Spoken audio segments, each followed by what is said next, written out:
Africa's minerals, the next power struggle between the US, China, and Russia. Africa, a continent rich in culture, untapped potential, and minerals that will shape the next century. From cobalt in the Congo to lithium in Zimbabwe, these resources are now the center of a new global race. But while China and Russia expand their grip, the United States seems to be pulling away. With Donald Trump's recent travel bans affecting 36 more African countries, is America isolating itself from the very continent that holds the key to the future of global energy, tech, and defense?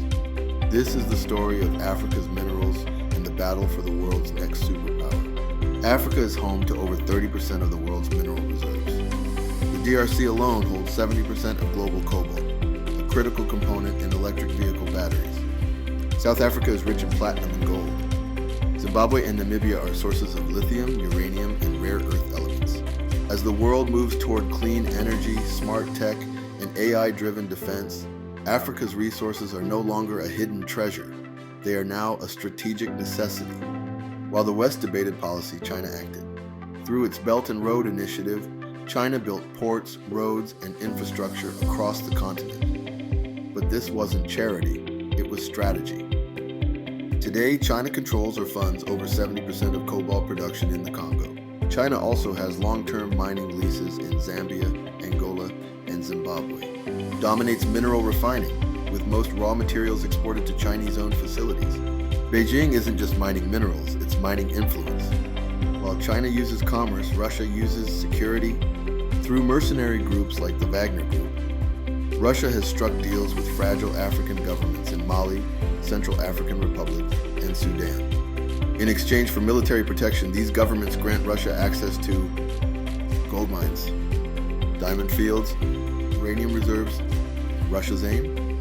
Strategic depth and economic insulation from Western sanctions. Its influence extracted at the barrel of a gun. America, once a dominant global power, is now playing catch-up in Africa.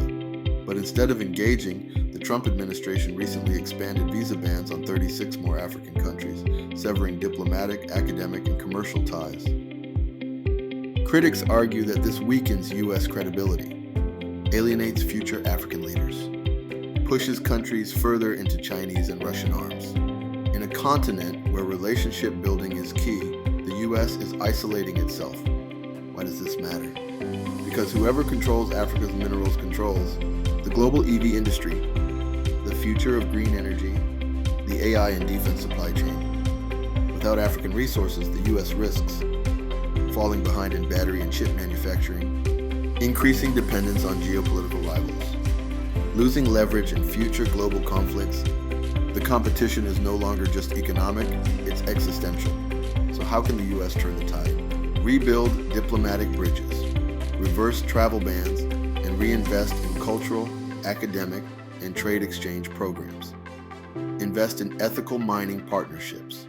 Support African governments in developing transparent, corruption-free mining frameworks. Support African-led initiatives. Collaborate, don't dominate. Back African-led innovation and mineral tech firms. Compete, don't complain. Create real alternatives to Chinese infrastructure deals. Let African nations choose fair partnerships. This isn't charity, it's strategy. Africa's minerals will power the next century. The question is, who will lead the way? Will it be a China-first future, a Russia-influenced resource zone?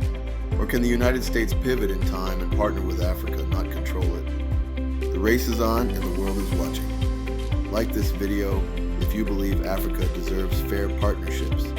Subscribe to Politics, Power, and Policy for weekly insights on global power, politics, and the future. And drop a comment. Who should lead in Africa? Will it be China, Russia, or the US? Until next time, my friends, stay safe and informed.